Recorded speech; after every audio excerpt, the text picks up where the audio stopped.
sostienen la mirada, otros hacen de motor, y a nosotros se nos pide ante todo ser la voz.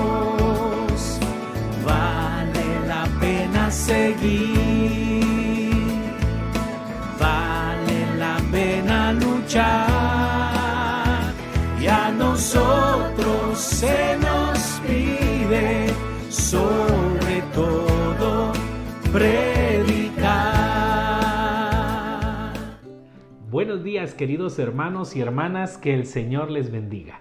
Qué bendición poder compartir con ustedes en este día jueves 28 de octubre, un jueves eucarístico, un jueves hermoso, un jueves para encontrarnos con nuestro Señor Jesucristo allí en el Santísimo Sacramento del altar, un jueves para orar por las vocaciones sacerdotales, por nuestros sacerdotes, por nuestro Papa, el Papa Francisco, por nuestros obispos y por supuesto también por nuestras necesidades, llegar a la presencia del Señor. Hoy la Iglesia celebra la fiesta de dos apóstoles, el apóstol San Judas, llamado San Judas Tadeo, y San Simón, que en los evangelios se le llama el celote.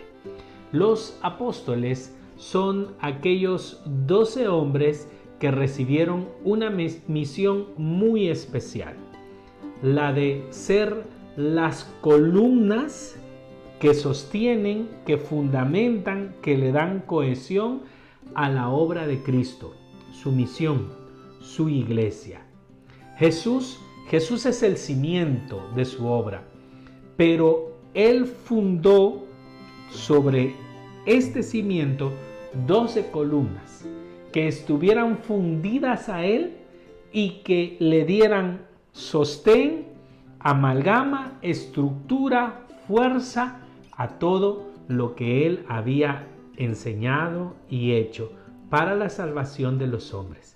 Estas 12 columnas que sostienen toda la obra de Jesús, pues son los 12 apóstoles. Y aquí sí tenemos que ser muy claros.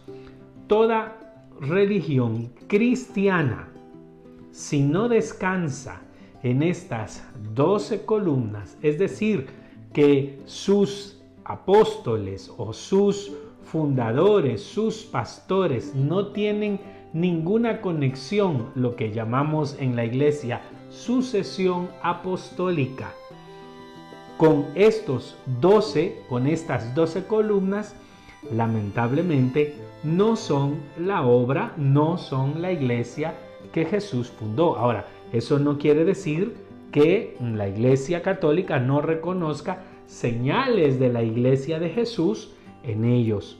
La oración, su amor por la palabra, las manifestaciones de Dios, las conversiones, la gracia que Dios derrama sobre ellos. Por supuesto que reconocemos la presencia del Señor y parte de su gracia en cada una de estas otras expresiones. Pero la gracia total, la plenitud de la obra de Dios descansa en esta iglesia que está fundada sobre los apóstoles. Y eso no es un invento mío, ni es un invento de algún papa o de algún teólogo o de algún escritor por ahí que quiso como darle importancia a algo que hubieran hecho los hombres. No. Esto es el mismo San Pablo, el que le escribe a los Efesios. Por eso la iglesia hoy coloca esta primera lectura tomada de la carta a los Efesios, donde recuerda que los apóstoles son eso, las columnas, el fundamento de la iglesia. Dice San Pablo: hermanos, ya no son extranjeros ni forasteros, sino conciudadanos de los santos. Fíjate los nombres, los adjetivos que San Pablo le da a esta iglesia, a esta construcción, a esta obra, a esta misión de Jesús. Santos, ¿sí? No porque no hayan pecadores, es que es la obra de Jesús. sino conciudadanos de los santos y miembros de la familia de Dios. Esta construcción, esta iglesia de Jesús es cuerpo santo, familia de Dios, están edificados sobre, escucha bien, el cimiento de los apóstoles. ¡Wow! No dice San Pablo sobre Jesús únicamente. Es una iglesia construida sobre el cimiento de los apóstoles. Por lo menos la iglesia que Jesús fundó en los evangelios. Por lo menos la iglesia que Jesús formó, la obra de Jesús, la misión de Jesús que surge de su misión evangelizadora, de sus palabras y de sus hechos. Esa comunidad que Jesús forma, que Jesús funda, está fundada sobre el cimiento de los apóstoles y los profetas. Y el mismo Cristo Jesús es la piedra angular, dice San Pablo. Es lo que les decía. Jesús es el cimiento. Jesús es la base, Jesús es lo que sostiene todo, pero Jesús funde a Él, asocia a Él de manera única, especial. Ninguno de nosotros, por más dones, por más carismas que tengamos, vamos a tener jamás esa misión. Es únicamente aquellos 12 hombres a los que Jesús llamó y los nombró apóstoles, y los hombres a los que estos apóstoles les hayan sucedido su misión. Aquellos a los que los apóstoles les encomendaron la iglesia. A eso se le llama la sucesión apostólica. Hoy esos apóstoles, los sucesores de los apóstoles, son nuestros obispos. Si ustedes toman al Papa Francisco y se van hacia atrás, sobre todo los predecesores de Francisco, van a llegar hasta el apóstol San Pedro. Y si ustedes toman a su obispo y ven qué obispo lo consagró a él, y van a ver qué obispo consagró a ese obispo, y empiezan a seguir ese camino, llegarán a uno de los 12 apóstoles. A eso se le llama la sucesión apostólica. Es hermoso, pues para la iglesia es muy especial celebrar la fiesta de los apóstoles. Por eso cuando corresponde litúrgicamente la celebración de uno de ellos, la liturgia se rompe. Hoy estamos de fiesta, ya no estamos en el capítulo 13 de San Lucas ni en el 14, que será mañana, sino ahora hay una lectura especial que nos hace referencia a esa elección de los apóstoles.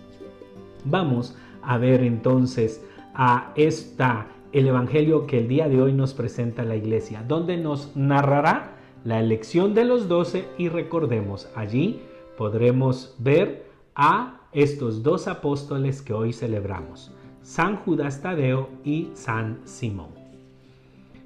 Nos dice la palabra del Señor. El evangelio que hoy nos presenta la iglesia está tomado de San Lucas en el capítulo 6, versículos del 12 al 19. Decimos en el nombre del Padre, y del Hijo, y del Espíritu Santo. Amén. En aquellos días salió Jesús al monte a orar, y pasó la noche orando a Dios. Cuando se hizo de día, llamó a sus discípulos, escogió de entre ellos a 12, a los que también nombró apóstoles: Simón, al que puso de nombre Pedro, y Andrés su hermano, Santiago y Juan, Felipe, Bartolomé, Mateo, Tomás, Santiago el de Alfeo, Simón llamado el Celote, Judas el de Santiago y Judas Iscariote, que fue el traidor. Después de bajar con ellos, se paró en una llanura con un grupo grande de discípulos y una gran muchedumbre del pueblo, procedente de toda Judea, de Jerusalén y de la costa de Tiro y de Sidón. Venían a oírlo y a que los curara de sus enfermedades. Los atormentados por espíritus inmundos quedaban curados y toda la gente trataba de tocarlo, porque salía de él una fuerza que los curaba a todos. Palabra del Señor. Gloria a ti, Señor Jesús. Qué hermoso el Evangelio de hoy. Hoy, como hemos dicho, celebramos a estos dos apóstoles, a San Judas, que para distinguirlo de Judas Iscariote, el traidor, en los evangelios se le llama el de Santiago o Tadeo, que es el nombre en hebreo, y también a Simón, llamado el Celote. Son dos de los apóstoles que en los evangelios no son muy mencionados. Podríamos decir que no son de los apóstoles más famosos o que más se distinguieron en los relatos de los evangelios. Es decir, no está escrito muchas cosas sobre ellos y pasan como desapercibidos para los escritores de los evangelios, mas no así en la obra de Dios. Todos los apóstoles son muy importantes. Por eso el relato de hoy inicia de una manera espectacular. Son de los 12. Y el hecho de que no sean tan mencionados en los evangelios no quiere decir que no gocen de la misma importancia y de la misma responsabilidad que los demás, que los otros 12. De hecho, San Judas Tadeo, hoy por hoy, goza de una enorme popularidad en muchos países. Para entender la importancia de ser un apóstol y comprender por qué fueron tan importantes, aunque no se haya escrito mucho de ellos o que no hayan figurado mucho en los relatos evangélicos, vamos a ir al Evangelio de hoy. El Evangelio inicia diciendo: en aquellos días salió Jesús al monte y pasó la noche orando a Dios. Cuando se hizo de día, llamó a sus discípulos, escogió de entre ellos a 12, a los que también nombró apóstoles. Jesús sale al monte a orar. ¿Qué tiene de especial el monte? Bueno, podemos verlo desde la perspectiva de la tradición judía. Para los judíos, el mejor lugar para orar o para encontrarse con Dios es pues la cima de una montaña. ¿Por qué? Porque ellos veían que cuando uno estaba en la cima de una montaña, ya no hay nada entre el cielo y yo. Digámoslo así, el camino, la comunicación entre el cielo y yo está completamente despejada. Por eso, las mayores epifanías del Antiguo Testamento van a suceder o en el monte Sinaí, o en el monte Hebrón, o en el monte Moria, en uno de los montes. Es pues muy significativo en la tradición judía el monte como un lugar de oración. Sin embargo, vámonos un poco más para nosotros, para nuestra realidad. Digámoslo de esta manera: ¿por qué los montañistas gustan de subir las montañas, de alcanzar los picos más altos? ¿Qué gana un alpinista, qué gana un montañista con alcanzar la cumbre del Everest, con alcanzar la cumbre del volcán de agua aquí en Guatemala o de fuego? ¿Qué ganan aquellos que se ponen como meta llegar a la cima de una montaña? Pues ganan la vista. Es incomparable. Quien paga el precio por subir la montaña mira lo que ningún mortal va a poder ver si no hace el esfuerzo para subir esa montaña. El paisaje, la visión, lo que logrará ver será mucho mayor que aquellos que se quedan en tierra logran ver. ¡Qué hermosa figura! Podemos decir que en la montaña las cosas se ven mejor. Esa es la recompensa del que sube la montaña, y esa es la recompensa de los que oran. La oración es eso. La oración es aprender a ver las cosas mejor, porque los que oran y ponen todas sus realidades en las manos de Dios, aprenden a ver las cosas desde la mirada de Dios, como Dios las ve. Por eso, qué importante es orar, para tomar decisiones desde la perspectiva, desde el juicio, desde la manera en cómo piensa Dios. Es fundamental orar, doblar nuestras rodillas. Quienes oran ven mejor las cosas. Quienes oran toman mejores decisiones. Y Jesús pasó orando toda la noche. ¿Te puedes imaginar esa oración? Toda la noche orando. Porque Jesús tenía que tomar una decisión. Elegir a estos hombres, a los que él iba a fundir, a ligar de una manera única, especial a él, y sobre los que iban a sostener toda la obra de evangelización que él realizó. Él es el cimiento, pero los que iban a darle moldura, estructura, fuerza, sostenibilidad a lo que él había hecho, son estos hombres. Los denomina apóstoles, que significa testigos, porque básicamente en su testimonio, en su palabra, en su enseñanza y en su predicación se confía la exacta enseñanza y predicación de Jesús. No son cualquiera que lee la Biblia y medio se inspiran por ahí. No. Estos son testigos de primera mano. Vieron a Jesús, oyeron a Jesús. A ellos nadie les dijo, a ellos nadie les contó. Ellos son de los que caminaron con Jesús, vieron a Jesús, escucharon a Jesús. Y por eso ningún predicador de hoy, inspirado, ungido, lleno del Espíritu Santo, puede contradecir algo de lo que ellos nos digan con respecto a Jesús. ¿Quieres tú conocer a Jesús, al verdadero Jesús? Tienes que escuchar a las fuentes autorizadas para dar ese testimonio.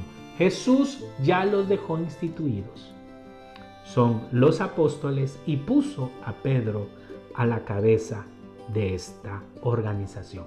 ¿No te gusta? ¿No te parece? ¿Te parece que Jesús se equivoca? Bueno, pues la verdad es de que sí. Cuando uno lee el texto, como lo vamos a leer hoy, pues uno tendría que hacerle varias preguntas a Jesús, pero esta es la forma en que durante 2020 años Jesús ha sostenido su obra, pasando por momentos de fragilidad, pasando por momentos de pruebas, pasando por momentos en que se pierde, pero siempre ha sido guiada por el Espíritu Santo. ¡Qué oración tan importante! Jesús oró toda la noche. Mira, solo ponte a pensar en esto. Jesús tenía muchos discípulos. Tenía mínimo 75. Lo más seguro es que eran mínimo 150. El doble. Iban de dos en dos. Los manda de misión. Él tenía muchos discípulos. Y dentro de esos discípulos, él tiene que escoger a 12. Lo interesante es que ninguno de estos 12 sabía que tenía que Jesús escogerlos de entre los discípulos. ¿Te puedes imaginar esa noche? Esa noche ellos solo vieron a Jesús irse y no sabían ni para qué.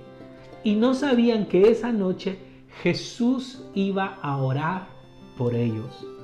En la mente y en el corazón de Jesús y en su oración, toda esa noche hasta el amanecer, estuvieron los nombres de estos 12 apóstoles, entre todos sus discípulos. Entre todos los que seguían a Jesús. Jesús iba pensando en Simón. Me emociono solo de pensar en eso. Jesús, imagínate toda la noche pensando en Simón, en Judas, en los Simones, en los Santiagos, en Juan, en Felipe, en Andrés. Toda la noche los pasó presentando uno a uno. Le hablaba al padre de Simón. Padre Simón, ¿qué piensas de Simón, Señor? ¿Qué te parece, Simón? Y su hermano Andrés, ¿qué te parecen ellos dos? Toda la noche. No es cualquier elección. Por eso yo creo que la iglesia ha sido muy fiel en cuanto a la importancia de llamar y consagrar obispos y sacerdotes. ¿Has estado en alguna consagración de sacerdotes? ¿Has estado en alguna ordenación de sacerdotes? ¿En alguna consagración de obispos? ¿Has visto los rituales litúrgicos para el nombramiento del nuevo Papa? No hay ninguna institución humana, no hay nada sobre la faz de la tierra que se parezca a algo. Bueno, ni siquiera el matrimonio, imagínate tú. ¿Has visto los matrimonios de otras expresiones, de otras religiones muy lindas, muy emotivas, palabras muy bonitas? Algunos remedan algunas cosas que se hacen en el sacramento católico, pero ya te diste cuenta en la solemnidad, en la sacralidad con la que la iglesia celebra esos misterios. Por eso te decía, ¿has estado en la ordenación de un sacerdote? Lo solemne que es, los ritos, los gestos, toda la liturgia, los olores, los colores que se usan. Porque es esto, Jesús que ora toda la noche para elegir a aquellos a los que les confiará su obra. Los apóstoles ni siquiera sabían que Jesús estaba pensando en ellos. Jesús no les había dicho, miren, tengo que elegir entre ustedes, así es de que a ver si me pasan sus currículum para ver, para poder yo discernir, pónganme ahí su hoja de vida, desde cuándo los conozco, a ver qué más les ha impresionado de mí. No. Jesús se va él solo, aquellos se quedan allí y Jesús se los lleva en su corazón a presentarlos al Padre. Qué cosa más hermosa, pero lo más interesante es que si alguien lee la lista y le sigue la pista a esos apóstoles, podría decirle a Jesús, como que tuviste mala noche, ¿verdad, Señor? Como que no te fue bien en esa oración. Me imagino que te dolía el estómago, algo te cayó mal, no sé, a lo mejor estabas un poco indispuesto y pues tuviste que tomar una decisión así, porque ¿ya viste a quiénes elegiste? Es que son una firmita cada uno de ellos. Simón Pedro, a quien después puso al frente de todos ellos, lo negó 3 veces. Miren, porque Pedro no se suicidó y estaba para defenderse, los que escribieron el Evangelio no pusieron que lo traicionó. De Judas Iscariotes dicen el que lo traicionó. De Pedro dicen el que lo negó. Es el mismo gato, solo que revolcado. San Pedro traicionó a Jesús lo mismo que Judas Iscariote. Es exactamente lo mismo. Y es peor, porque Pedro le había prometido a Jesús que no lo iba a abandonar, que aunque los demás salieran huyendo, él estaba dispuesto a morir. Y esa noche 3 veces lo niega. Judas Iscariote ni hablar.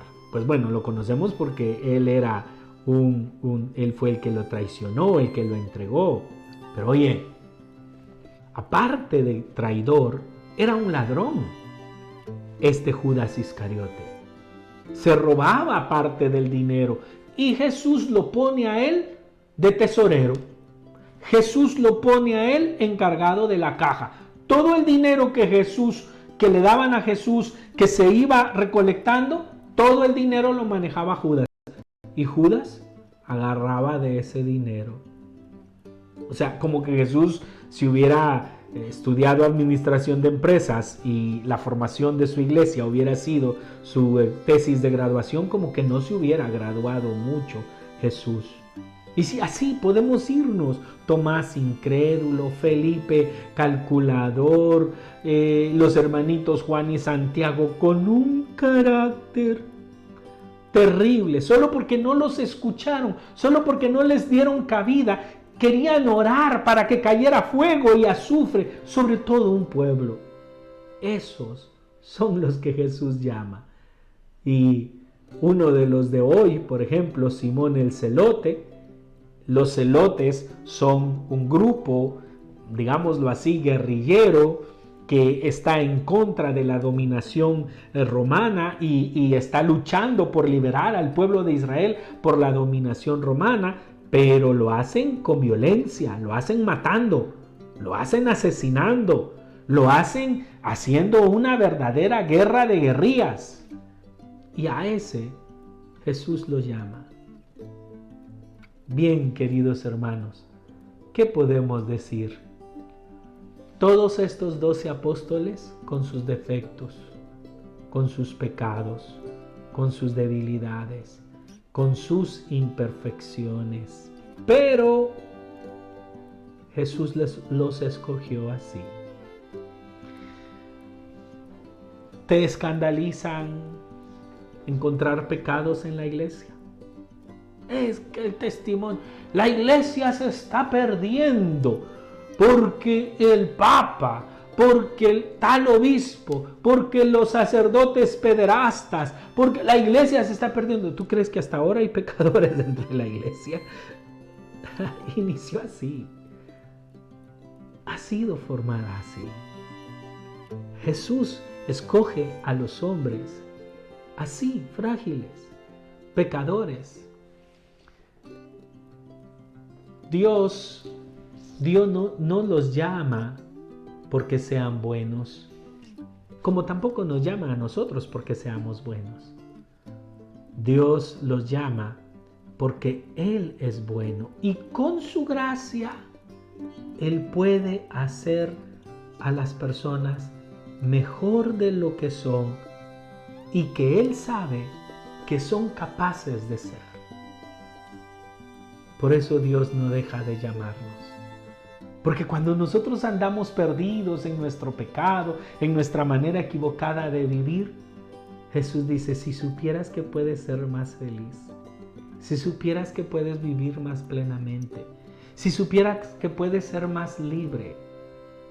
Y con su gracia y su amor nos llama, pero nos llama así, pecadores, frágiles, imperfectos.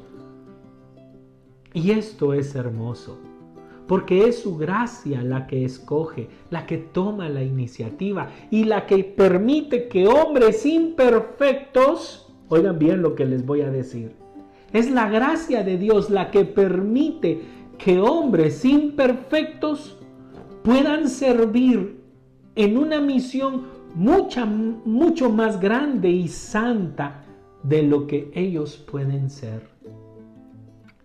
A mí me impresiona porque la gente solo se queda viendo los defectos de la iglesia y de los sacerdotes y de los obispos y de los laicos comprometidos para achacar, y por eso no voy a la iglesia, por eso no sirve, por eso la iglesia se está cayendo. Pero ¿ya te diste cuenta que en medio de la imperfección Dios hace su obra? Hace unos días me preguntaban sobre el padre Marcel Maciel, el sacerdote que hizo un gran escándalo en la Iglesia Católica con tantos escándalos de violaciones a seminaristas y realmente lamentable. Y les decía, sí, quédate viendo la humanidad y te vas a decepcionar. Pero mira la gracia de Dios. Algo de bueno. Una persona no es totalmente mala, ni una persona es tampoco totalmente buena. Escucha al padre Juan Rivas, por ejemplo. Mira la bendición que son los sacerdotes legionarios, la orden que Él fundó. Y te vas a dar cuenta cómo a pesar del pecado, a pesar de los errores, la gracia de Dios siempre se manifiesta. Jesús lo dijo de otra manera, hablando de los hipócritas fariseos, de los sepulcros blanqueados fariseos, de todo lo que los fariseos podían representar de mal. Jesús, hablando de los fariseos, dijo: hagan lo que ellos dicen, pero no hagan lo que ellos hacen. Porque la gracia de Dios siempre encuentra formas de llevar a cabo su obra. Y eso no quiere decir que nosotros no cambiemos. Lamentablemente hay algunos que, estando aún en la gracia de Dios y el Señor llamándolos, pierden la oportunidad. Son de aquellos que mencionaba el Evangelio de ayer, ¿recuerdas? Que se quedan afuera y que le dicen al Señor: comimos contigo, estuvimos contigo, sí, escuchamos tu palabra, es más, la predicamos, sí, pero aléjense de mí, malhechores. Por supuesto, pero la obra se realiza, pero la iglesia se construye, pero el Señor sigue fiel, animando y guiando a esta que es su iglesia, su pueblo santo. De tal manera, pues, que debemos entender lo que dice San Pablo: llevamos un tesoro en vasijas de barro. Esta gracia tan grande está llevada en corazones frágiles de hombres. Los discípulos no eran superhumanos, pero puestos en las manos de Dios, llegaron a ser santos. Y esa es la esperanza que debemos tener. Mira, hay gente que dice: yo no voy a la iglesia porque ahí solo pecadores hay. No, tú no vas por la santidad de otros, tú vas por tu propia santidad. Porque si te pones en las manos de Dios, Dios va a hacer algo grande en tu vida. En realidad, la búsqueda del Señor no es porque nosotros podamos. Otros dicen: no, mire, es que yo no he cambiado, tengo muchas cosas que cambiar, tengo mucho pecado. Cuando cambie, entonces voy a ir. En otras palabras, si cambias por ti mismo, ¿para qué necesitas a Dios? Pero la verdad es de que no vamos a poder cambiar solos. Vamos a necesitar siempre de la gracia, de la fuerza, de la ayuda del Señor. Por eso es esperanzador. Porque el Señor escoge así hombres, mujeres, como nosotros, frágiles, imperfectos, con defectos, pero que con humildad, puestos en las manos del Señor, el Señor puede transformarnos, el Señor puede sostenernos aún en nuestros momentos de debilidad. Por eso termino esta parte diciendo: no pongas atención en tus debilidades, confía, abandónate en las manos de Dios. Solo deja a Dios trabajar en ti. Solo deja que Dios trabaje tu corazón. Solo ábrete. Permite ser esa tierra en la que cae la semilla de mostaza, el grano de mostaza. Y por pequeño que sea, esa presencia de Dios, si tú te abandonas en Él, llegará a ser en ti un árbol que lo cubre todo, que lo llena todo. Déjate llenar por las manos de Dios. Abandónate en el amor de Dios. Eso fue lo que hicieron nuestros dos santos del día de hoy. San Judas el de Santiago, o San Judas Tadeo, y San Simón, llamado el Celote. Estos dos apóstoles, la iglesia los pone juntos en este día, en su fiesta, porque según una antigua tradición, ellos dos predicaron juntos en varias regiones de Egipto, Mesopotamia y Persia. Parece ser que hay una tradición que los coloca a ellos trabajando juntos, misionando juntos, siendo colaboradores juntos de esta obra que el Señor les había encomendado. A San Judas le llaman Tadeo para diferenciarlo de Judas Iscariote. Es conocido como el patrono de las causas perdidas y los casos desesperados, ¿Por qué es conocido así como el patrono de las causas perdidas? No difíciles, las causas que ya están perdidas. Y el patrono de los desesperados. Mira, tú tienes una causa difícil, tú estás desesperado. En este momento te encuentras desesperado. ¿Conoces a alguien desesperado? ¿Hay algo en ti que crees que no vas a poder solucionar, de lo que no vas a poder salir? ¿Ya lo consideras una causa perdida? Pues bueno, te comento que a Santa Brígida de Suecia, en una de sus revelaciones, ella cuenta que nuestro Señor Jesucristo le recomendó que cuando deseara conseguir ciertos favores muy especiales, imposibles, lo pidiera por medio de San Judas Tadeo. Y a lo largo de la vida de la Iglesia, este santo goza de muchísima popularidad. No es muy conocido ni es muy mencionado en los evangelios, pero en la historia de la Iglesia, en la devoción del pueblo, en el caminar de la Iglesia, sí es quizá el más conocido de todos. Hay lugares en donde después de la Virgen María, en ciertas advocaciones, San Judas Tadeo. Las tradiciones populares, la búsqueda, la oración, las devociones del pueblo se van detrás de San Judas Tadeo. Precisamente por eso, porque el Señor ha prometido por medio de él alcanzar favores que son perdidos. Por eso él es el patrono de las causas perdidas y de los desesperados, también de los hospitales. Qué hermoso, cuánta desesperación y cuánta causa perdida. Judas es un nombre en hebreo que significa alabanzas sean dadas a Dios.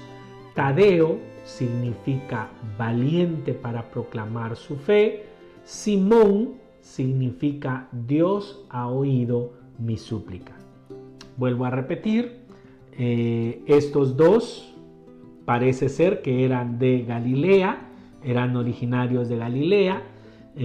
San Judas Tadeo, según una antigua tradición, conoció a Jesús de joven, es decir, Jesús antes de empezar su ministerio, y cuando Jesús comenzó su ministerio, él lo siguió. San Simón pertenecía al grupo de los celotes, no tiene nada que ver con Mashimón o el San Simón de aquí de Guatemala, no, estamos hablando de Simón del grupo de los apóstoles, el celota, que este grupo era un grupo guerrillero, su fin era luchar, una guerra de guerrillas para liberar al pueblo de Israel de la opresión romana. A estos hombres elige Dios. Sus escritos pues no son muchos, solo tenemos un pequeño documento, una pequeña carta de San Judas Tadeo, que es la carta que está en nuestra Biblia, la carta de San Judas. Es un pequeño documento muy importante, es una apología, es una defensa de la fe frente al agnosticismo.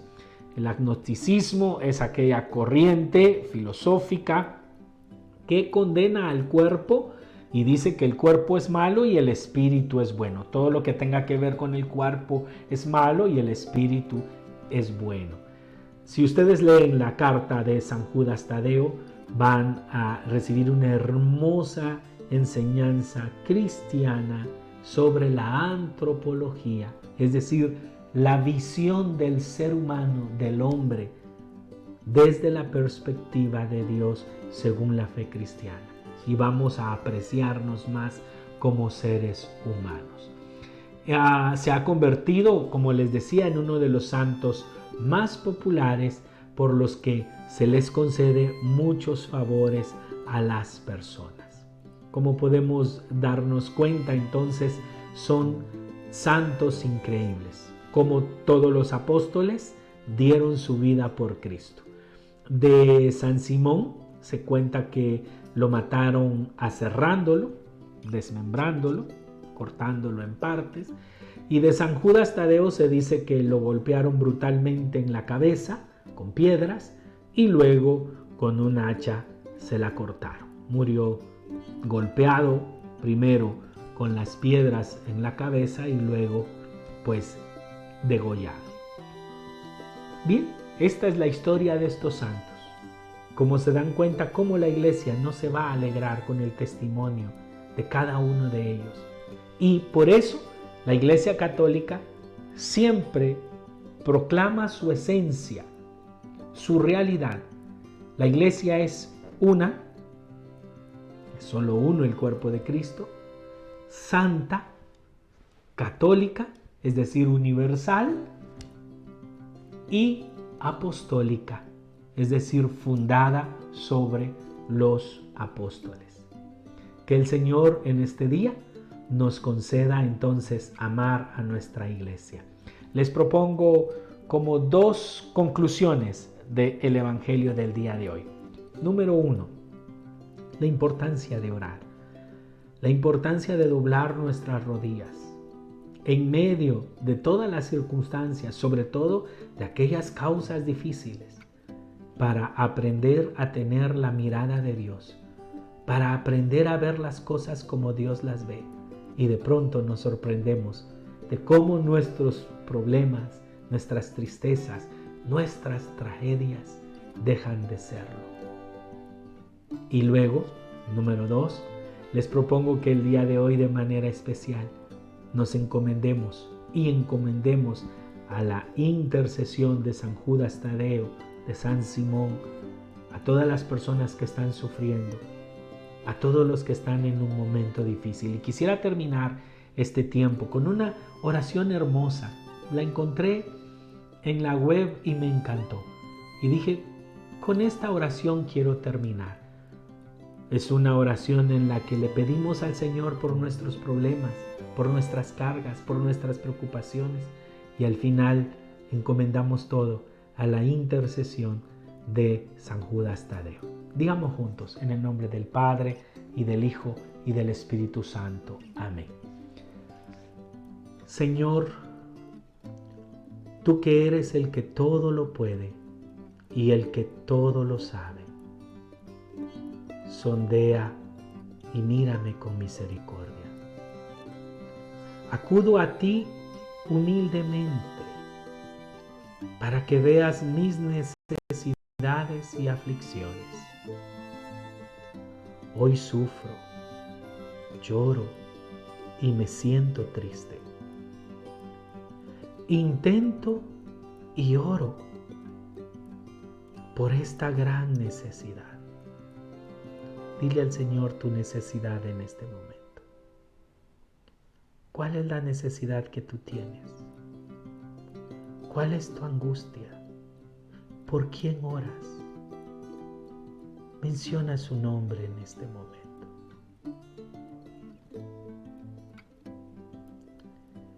Ayúdame, dame caminos, dame fuerza, dame fortaleza, dame esperanza.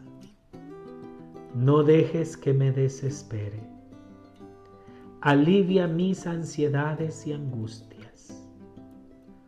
Tú, el Dios poderoso y omnipotente, apiádate de mí. Tú eres mi luz y mi vida. Sin ti no puedo. Soy tu Hijo amado, muy amado. Dame hoy lo que más necesito para mi vida. Señor, hazme entender que todo lo mejor viene de ti. Ayúdame a crecer, a seguir adelante, a luchar y perseverar en la fe. La fe es hermosa y sin ella estoy perdido. Que las necesidades que hoy me afligen sean motivo de esperanza en ti, Señor. Dios, gracias por tu bendición y tu consuelo. En el nombre de tu Hijo amado, nuestro Señor Jesucristo, por intercesión de nuestra bienaventurada Madre, la Virgen María, y también por la intercesión de estos dos santos apóstoles, San Judas Tadeo y San Simón. Amén. En el nombre del Padre, y del Hijo, y del Espíritu Santo. Amén. Queridos hermanos y hermanas, que el Señor les bendiga. Si el Señor nos lo permite, mañana, una vez más, compartiremos con ustedes el Evangelio que la Iglesia nos propone. Ánimo, que el Señor les bendiga, que tengan un excelente día.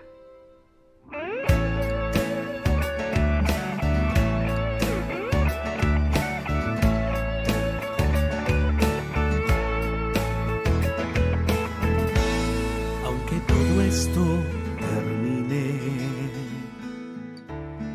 y no nos veamos más, la esperanza que nacerá nunca, nunca morirá. Aunque grises sean los días y tengamos vendaval, habrá esperanza en nosotros si vivimos con amor. Unos tienen la mirada, otros hacen de motor, y a nosotros se nos pide ante todo ser la voz. Vale la pena seguir, vale la pena luchar, y a nosotros ser